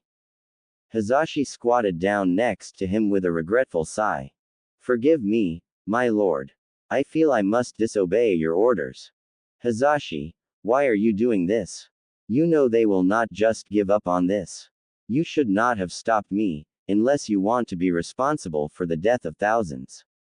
Hiyashi tried to reason as he stared his brother in the eyes, despite his immobile body. Any conflict with Kumogakure will not happen, and I will make sure of it. However, you must live. Your daughters and our clan need you alive more than this village needs you dead. I have decided I will take your place instead to ensure the best possible outcome for both the clan and village. Hiyashi's eyes widened slightly as his brother continued. Since I am your identical twin, they will likely not have noticed the switch until after the reparations have been confirmed through the official channels. By the time they discover the ruse, there would be nothing they could do without making fools of themselves internationally. As a result, we will be able to keep the Byakugan out of their hands. This is what I have chosen to do in order to protect our clan, and especially our own family. Hazashi explained with a determined expression. What if you are wrong and they decide to go to war anyway? You will have died for nothing, Hazashi. What about your son? Hiyashi tried to reason once more, his desperate eyes locking with his twin's steady eyes. Hazashi broke eye contact after a moment, slowly stood up over his brother's form, and stared longingly back in the direction of the Hyuga compound. The people in Kumo would have to be imbeciles to go to war over a false body. Deception is a large part of a shinobi's job after all. We just have to get them to think they have won until it was too late. They then would not be able to do anything without looking like fools. Hazashi let out a slightly exasperated sigh before continuing. For a man with all-seeing eyes, you are blind to how much your daughters need you without Hitomi-sama around. Only you would be able to truly ensure their freedom and happiness, since I will not be able to do much as long as I carry this seal on my forehead. Hiyashi had to agree with that assessment, but there was no one else he trusted more than his own brother. Neji is mature and capable already, and you know as well I do that he will be able to handle himself just fine. My only request in regards to my son is that you help guide him into becoming a strong and honorable man in my absence. Hazashi finished and smiled like a prideful father at the thought of his son, before his expression turned somewhat sad. Forgive your little brother his selfishness. All my life, I felt like I have been mocked by fate, especially when my beloved son, and once in a lifetime prodigy, was branded simply because I was a few minutes late in our own births. Tonight is probably my one chance to make a true choice, to die the way I choose doing what I want, which is to ensure the best outcome for the clan, and more importantly, the best future for our children. He spoke thoughtfully while Hiyashi could only listen in silence. Before I take my leave, I want you to understand this, Hiyashi. I may have resented my fate, but I never resented you at all our entire lives. I will always be proud to have served the true head of our clan and, more importantly, proud to be your brother. Hazashi ended his heartfelt speech by moving calmly in the direction of the Hokage Tower, never looking back while leaving his final words behind. Goodbye, big brother. Hiyashi could only sit in silence, his head following the departing figure of his twin. He already lost his desire to plead for his younger brother's return. How could he continue when he had seen nothing but fierce resolution in those pale eyes? As his immobile body remained propped up against a lonely tree next to this lonely stretch of the dark walkway, his quiet voice carried out into the still midnight air that just barely reached Hazashi's ears. Goodbye, little brother. 15 minutes later in an empty park near Hokage Tower. Wow, that was rough. I took way too long finishing those exercises this time. Naruto thought as he leaned back on a park bench, exhausted from his latest round of exercises. That is to be expected with your body still recovering from this morning's routine.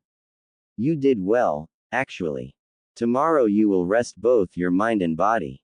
Either spend the day at home or go out with your friends. Kurama decided in the boy's head. He nodded, glad for the brief reprieve. Uzumaki-sama. A voice surprised Naruto into sitting upright on the beach as he snapped toward the source. He saw that it was Hazashi coming into view, easily recognized by the Hittite adorning his forehead. Hazashi-san, what are you doing out here this late? I should be asking the same of you. It is more odd for a young child to be out here compared to an adult merely taking a stroll. Hazashi inquired with a raised eyebrow as he stopped nearby. Naruto put on a sheepish grin and scratched the back of his head. Hee, I'm sure you've realized I'm not like most kids. I was just resting after finishing my exercises and was about to go home when you showed up. Hazashi nodded, satisfied with the explanation. I see, Uzumaki-sama. I am on my way to see Hokage-sama for a mission, so I shall see you around. He politely dismissed the conversation as he made to walk past on the way to the Hokage Tower. Naruto had something on his mind he wanted to ask, though. Hazashi-san, if you have time, I have a question, he called out in an apprehensive tone. Hazashi stopped to glance back at the blonde and inclined his head to show he was listening.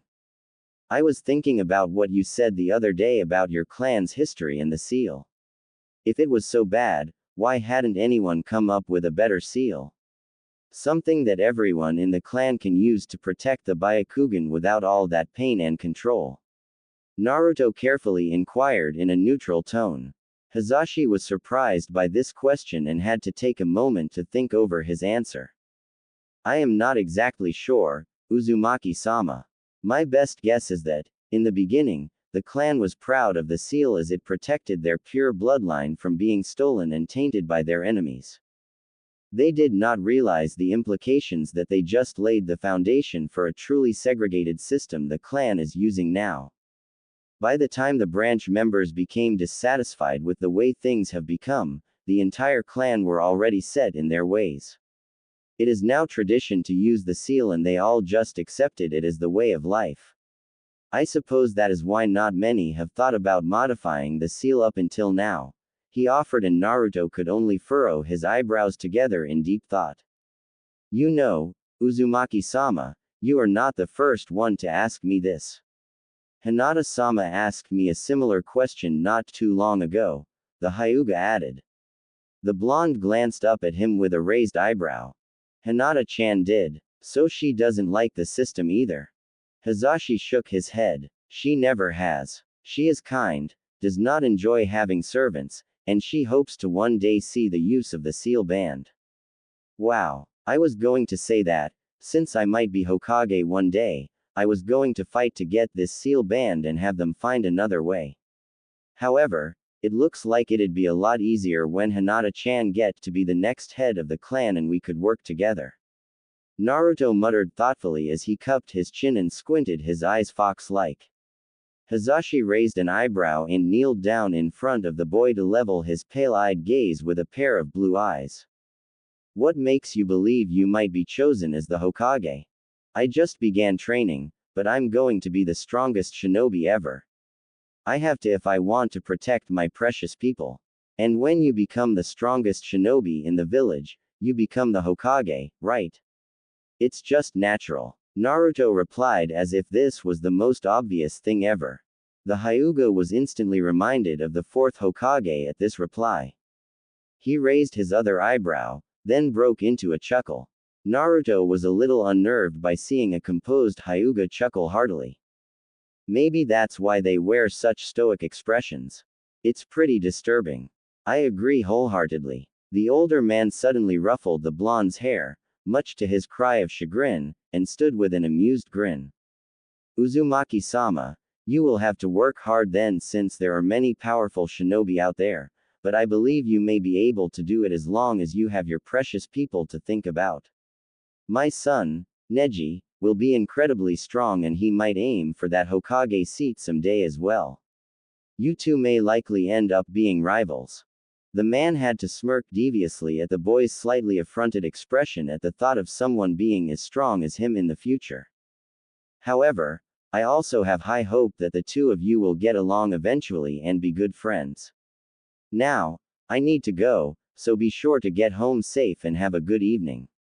Hazashi finished by bowing slightly and turning in the direction of the Hokage Tower to begin walking again. Hazashi-san, can you tell me what this mission is? Naruto quickly blurted out. The older man stopped for a moment and spoke without turning around. I cannot tell you, but I can say it is to protect my own precious people. Goodbye, Uzumaki Naruto. Naruto watched the Hyuga disappear into the darkness toward the Hokage Tower, feeling a slight bit uneasy. Oi, let's go home. There's nothing to do out here. Kurama suddenly spoke up. Naruto frowned, but just shrugged and began making his way toward his apartment. The fox was deep in thought, however. That man had the eyes of a warrior who's content with all he did and is strolling toward his death as if it was a simple walk in a park. Something is happening tonight, but it's best not to let this boy know just yet. There is nothing we can do right now anyway. In the Hokage's office, the third Hokage sat at the desk, waiting patiently for the arrival of Hyuga Hiashi.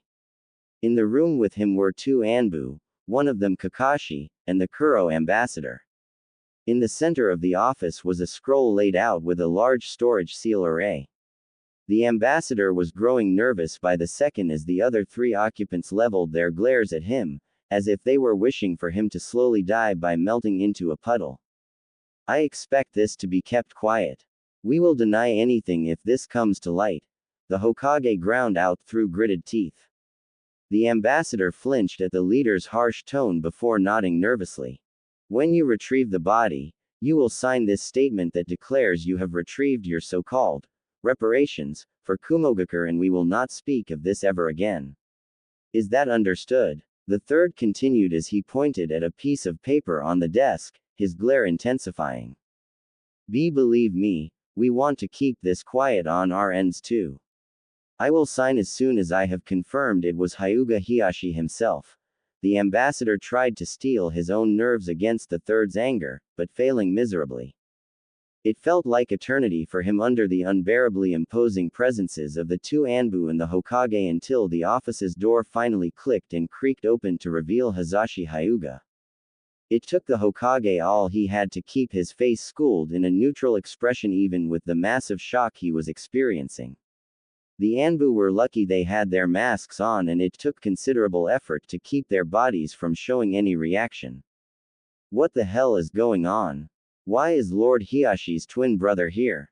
Was the singular thought of the three as they easily recognized him by the Hittite always covering the seal on his forehead.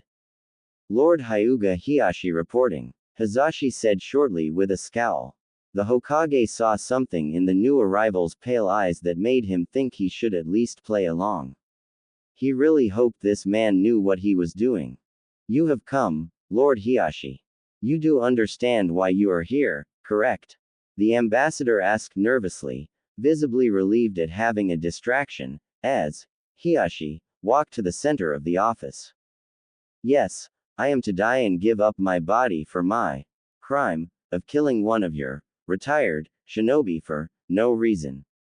Let us just get this farce with so I do not have to deal with any of you thieving cowards a second longer. Hiashi retorted dismissively as if the Kumo man was even less than a cockroach to him. The ambassador bristled at the tone and insult but said nothing, not wanting to cause any more problem than necessary when they were so close to their goal. He then took out a photo of the real clan head to compare to Hiashi's visage. The 1 minute the ambassador spent studying and comparing between the photo and the person was the longest ever for Hazashi, the Anbu, and the Hokage. It's a match. Take your Hitai 8 off and we will proceed. I'm sure Hokage-sama would prefer to keep the insignia here, the ambassador suggested, and another new bout of tension was rising in the air.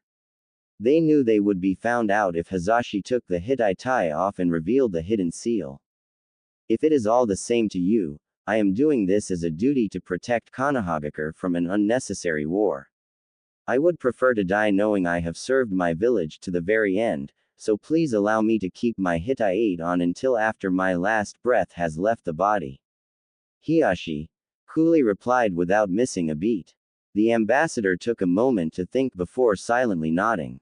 Everyone almost exploded with relief, but they had to keep up the charade. Hiashi kneeled formally on the floor next to the sealing scroll and closed his eyes as if in meditation. A long moment of grave silence persisted in the air before the dog-masked Kakashi decided to begin preparing for the inevitable. However, the Hokage stopped him. I will do this one. It is my responsibility, since I allowed this to happen, he grimly said as he slowly moved behind Hiashi, and took a small quick injection syringe from the Anbu. He then gripped the kneeling man's shoulder tightly and leaned his head down next to his ear. I am really sorry for allowing this. You will receive the highest honors and your clan will forever remember you as a hero, he whispered, his voice breaking slightly. Hazashi only nodded once with a serene expression before he felt a small prick at the base of his neck. He felt a calming numbness overtake his entire body almost all at once. It was welcoming actually. His last thoughts were of his older brother and nieces, his deceased wife, and finally, his son. He let a small smile grace his face. In just 3 seconds, his body fell limp in the Hokage's grip, devoid of all life. Hyuga Hazashi had just passed away instantly and painlessly as a hero to his clan and village. Sarutobi Hiruzen silently and gently laid the body down onto the sealing array with trembling hands. After a moment of silence out of respect, he slowly removed the Hitai 8 to reveal that the seal disappeared, having already worked its magic sealing Hazashi's Byakugan and all of its secrets. The people in Kumogakure would not be able to learn anything from this man's body now. The third then sealed the body into the scroll with a loud poof. The ambassador silently walked over to the desk to sign the statement. As he set the pen down and turned around, he cried out in surprise as a hand suddenly grabbed him by the neck and swung him into a wall, cratering it inward. The ambassador was trying to let out a strangled cry of protest when he was frozen solid by the Hokage's glare and killing intent. Hiruzen's face was old and wrinkled, but his eyes looked virulent, cold, and calculating, as if they were the eyes of Shinigami looking at its newest soul to eat. The ambassador felt like he truly would die any moment just looking into his powerful gaze. You may have won, but this will be the last time. After tonight, no Kumo ambassador or shinobi is welcome here until further notice, unless absolutely necessary. That means you will leave the village's premises within 10 minutes of this conversation or I will have you imprisoned for open hostility. In addition, if I ever see one single Kumo nin set foot anywhere in our country without express permission from our people for any reason at all, you tell your Raikage I will personally come and show them exactly why I have lived this long, and why I am known as the Kami of Shinobi. The third Hokage spat out before he harshly tossed the terrified ambassador to the floor with a loud crash. The whimpering man thought of nothing but escaping as he frantically scrambled to his feet, grabbed the scroll, and ran out the office as fast as his feet could carry him. It was as if the Shinigami was breathing down his neck. Follow him all the way out to the lightning border, and make sure he can't even stop for rest. In addition, send someone out to the Hyuga compound to deliver the news and ask for an explanation. The third growled as the two Anbu bowed and vanished.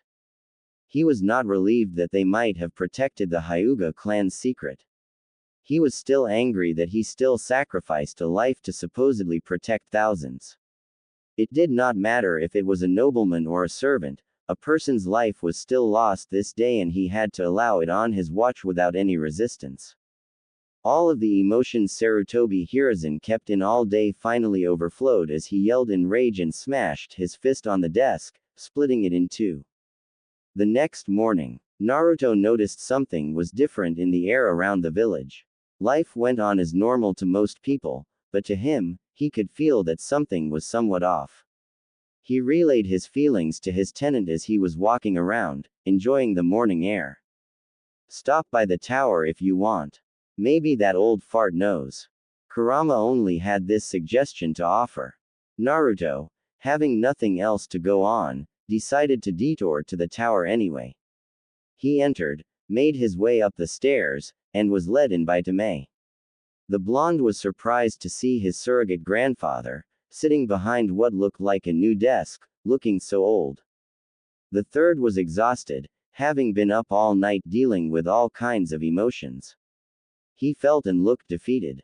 He was so deep in thought he did not notice Naruto entering the office at first, and raised his eyebrows in surprise. Oh, hello, Naruto-kun. What can I do for you? He tried to pull himself back together and keep some semblance of a facade up. Nothing, Hokage Gigi. It's just that I haven't seen you in a while, and I figured I'd stop by for the permit and chat a little. Though, it looks like you have been through a ringer lately. Naruto pointed out, seeing the old man wince slightly. So I think I'll just pick up the permit and leave to do other stuff for the day. He added for the third's benefit. The tired old man sighed and looked somewhat grateful for this thoughtfulness. He got up to retrieve the prepared permit out of a folder and passed it on to the boy. They were about to exchange goodbyes before Naruto remembered something. Hokage Gigi, before I go, I was wondering if you know something about Hyuga Hazashi. I ran into him last night near here. He told me he was coming here for a mission, something to protect his precious people. I was wondering if he's okay now. The Hokage stiffened with a grim expression and that was all he needed to see. His entire inside became ice cold as his blue irises turned icy and shrank to small dots. Don't tell me, was all he could squeeze out in trepidation. The third's expression softened into sadness and simply shook his head no. I am sorry, Naruto-kun. I will tell you he died very bravely and with honor for what he believed in. He had no regrets. Beyond that, I cannot tell you the details myself. It is up to Lord Hiashi to offer more if you still wish to know, the suddenly frail-looking man tiredly admitted. He knew. Naruto whispered before his face twisted into anger, his blue eyes still icy. The third narrowed his eyes in confusion. He knew. He knew already he was going to die. That's why he talked to me like that last night. Why did you let him go? If you knew it was going to happen, why didn't you protect him like a Hokage was supposed to? The boy shouted at his surrogate grandfather in tearful rage. He didn't want to stick around to hear any excuse and sprinted out of the room, leaving a crushed old man behind. I'm sorry, Naruto-kun. You will come to learn this is easily the worst part of being a Hokage, the exhausted and crestfallen village leader quietly whispered to no one in particular. Later at the Nara compound. Nah, was all Naruto made out from a very faraway voice in his dazed confusion. He just couldn't seem to stop going over what happened with the Hokage this morning in his mind. It was like an infinite loop. Naruto, yelled a voice that was very close by and it finally shook him out of his dazed thoughts with a dumb expression. He took a look around to see he was sitting across a shogi table from a familiar lazy-looking pineapple-haired boy his age, Nara Shikamaru.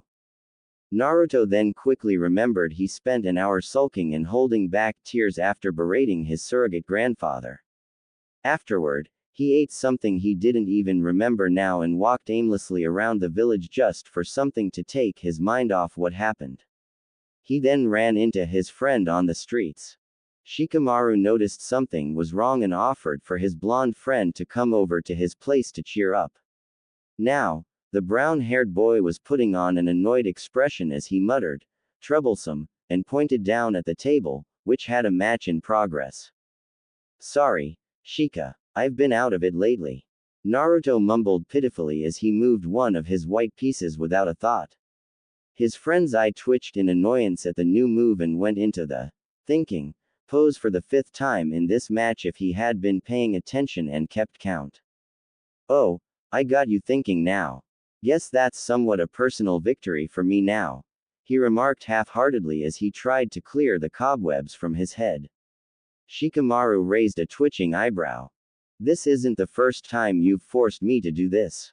Troublesome, it looks like you're truly an idiot savant if you just don't pay attention at all while playing shogi," he muttered grouchily as he came out of his pose and moved one of his black pieces. "Oi, I resent that remark."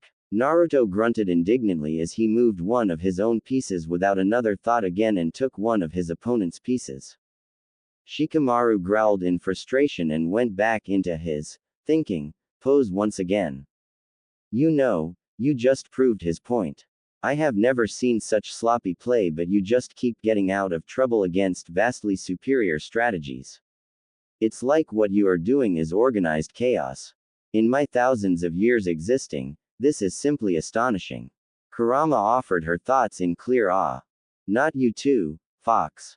Naruto groaned mentally. "Troublesome, remind me to never challenge you to a match when you're in a bad mood. This is hard on my brain." Shikamaru grumbled as he moved one of his pieces into position to be sacrificed. Naruto furrowed his eyebrows at that move, and wondered what his friend thought of sacrifices. "Hey Shika, what would you think if you had to sacrifice your own life for a cause? Would you be angry at the person who asked you to do it?" Naruto quietly asked, his eyes staring down at the table. Shikamaru stared at his blonde friend silently for a long moment. "That's an odd question to ask a kid, you know. If you want me to answer that seriously with what I know, I would say that the only reason I'd be angry with the person asking me to sacrifice myself is if I knew there were other options, other ways of solving whatever troublesome situation I was dragged into. However, if it was the only choice and I was saving the people I cared about, I may find it troublesome, but I'd accept it with a clear conscience," the Nara heir replied with a sigh. Intrigued, Naruto thought over that answer as he moved his own piece to take his opponent's sacrificial pawn. Shikamaru capitalized on the trap he set and took advantage. "You know, Naruto, it's troublesome to say this," he murmured as he effortlessly took another one of his opponent's pieces, "but my dad told me this when he first began teaching me shogi. He said that in many ways, a shinobi's life is almost like a game of shogi. You use strategy, tactics, traps, and sometimes sacrifices to win your battles. The only reason we do all of this is because we have to protect our king, no matter what." Naruto was still deep in thought as he carelessly made another move that Shikamaru was prepared for. "Our king. I guess that'd be the Hokage?" he asked as his eyebrow twitched in annoyance with his growing disadvantage in this shogi match. His friend just shrugged. "I asked Dad that, and he was being troublesome about it, saying that we decide who or what is our king, that we absolutely must protect at all costs," the pineapple-haired boy replied offhandedly as he moved one of his pieces for a checkmate and called it. Naruto just groaned and cursed. "Damn it, you win, for the 68th time in a row. Anyway, I wonder what Hokage Gigi considers to be his king," he muttered as he properly put his pieces away. "I'd think that's a question that shouldn't be troublesome even for you to answer." Shikamaru raised his eyebrow as he cleaned his side of the table. His friend smacked his forehead loudly. "The village and everyone in it. Of course." He smirked and muttered, "Troublesome blondes, before rising. Oi, you want to stay for lunch? Mom will be glad to have you over. He shrugged as if he didn't care if his friend stayed or not. Naruto's stomach growling was the answer. Several hours later, outside in the clan's district. Remind me not to go back there for a meal, Kurama. Yoshino-san didn't go easy on me with the etiquette's lessons today. Naruto groaned tiredly as he left the Nara compound. She's doing you a favor. What she was trying to show you today was how to eat properly with nobles. Everyone and their mothers know you're a favorite of the Hyuga clan head now, and that bossy female probably figured she'd get started on helping you impress anyone if you were invited to any formal dinner, the demon fox reasoned. I guess I can live with that. It's just that I'll never understand why there were 4 different forks. And 3 different glasses. I'm underage and I can't even drink 2 of them, anyway. The boy and the fox continued chatting within as he walked his usual route past the Hyuga compound. The blonde took a moment to pull out of his inner conversation to check things out at the front gate. He saw the guards were dressed in all black, and he could feel that the entire clan's mood was subdued even from outside the compound. He then bowed his head in condolences toward the guards. A little surprised, they returned the bow nevertheless. The boy then continued past at a slow pace, deciding he would give it a few days before it was alright to stop by. Uzumaki Naruto. A tight voice rang out from behind. Turning around in confusion, Naruto's eyes landed on a lone and slightly larger boy standing in the middle of the walkway 10 meters away. He was dressed in all black with his long black hair tied together in a loose ponytail, and the blonde saw that he had the pale eyes of the Hyuga clan. He looked like his whole body was tense with coiled up anger. They stood staring at each other in silence for a long moment. One boy was trying to figure out who this Hyuga was, and the other was trying to burn holes through his blonde counterpart with blazing eyes. Yeah, that's me. I don't think we've met. Naruto inquired with a confused eyebrow. The boy quickly shifted into an aggressive kata of the gentle fist. You do not need to worry about my name. You will not need it after this. The boy snarled as he sprinted toward the bewildered blonde with killing intent. Naruto. He intends to kill you. Just get away. You can't beat him now. Kurama yelled into her container's mind. Naruto was so flabbergasted by the situation and the yelling that he just stood there as he took the angry boy's first strike square in his throat. The blonde was blown back, spitting out blood as he went down hard on his back. He was in so much blinding agony just trying to breathe and clutching at his throat that he didn't notice the long-haired boy had moved to stand over his body and began a flurry of 2-finger strikes at many tenketsu all over him. He could do nothing but scream hoarsely with blood coming out of his mouth as even more incredible agony slowly enveloped his entire being while his attacker continued the enraged assault. Finally the angry boy stopped and straightened up, breathing heavily. Uzumaki Naruto, I have left your vitals for last because I want to make you understand that you will suffer as long as possible for my father's death. The boy growled down at the battered blonde. Realization finally struck Naruto. Why your Neji? He painfully tried to get out through his blood-flooded throat as his entire body continued to scream in agony, not being able to move at all. The long-haired boy now named Neji flinched at hearing his name and narrowed his eyes angrily. Who told you that? He snarled, his Byakugan blazing. Hazashi. Guh. Was all Naruto could force out before he was struck hard in one of his kidneys. The pain he felt before was nothing compared to now, and he nearly passed out from shock. Don't you dare say that name in my presence. You do not deserve that honor.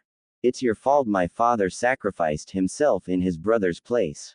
If you hadn't interfered with the fate of a weak person like my cousin, it wouldn't have led down a different path toward the death of someone truly strong, like my father. Neji spat out, his eyes blazing even harsher. Naruto, despite the extreme agony, frowned. How si kan yous say tt had a about Hinata. He pushed out through the pain, more dark blood pouring out of his mouth. She is weak. I have decided that weak people like you and her should not interfere with the fates of the strong, the Hyuga replied with a sneer. Be bullshit t. Yus should be protecting her, arg.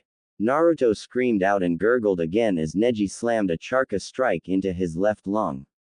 A weak and dead person does not get to tell me anything. Neji's face darkened ominously before he prepared to go for the finish. Naruto, we're going have to break your promise with that old fart. I'm going to pump my charka into you, a lot of it. You're not ready and you may go berserk with the power, but it's the only chance. Kurama was cut short by an ear-splitting scream of agony that was not coming from the Naruto but from the Hyuga boy instead.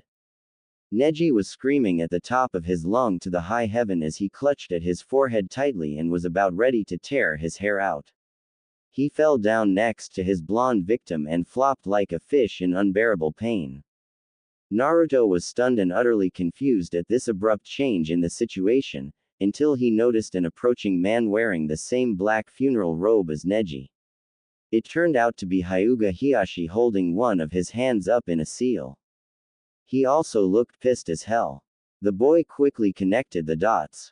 The clan head had just activated Neji's caged bird seal to stop him. That's enough, please. He tried to force out as loudly as he could, and was relieved when he saw Hiashi release the hand seal a second later.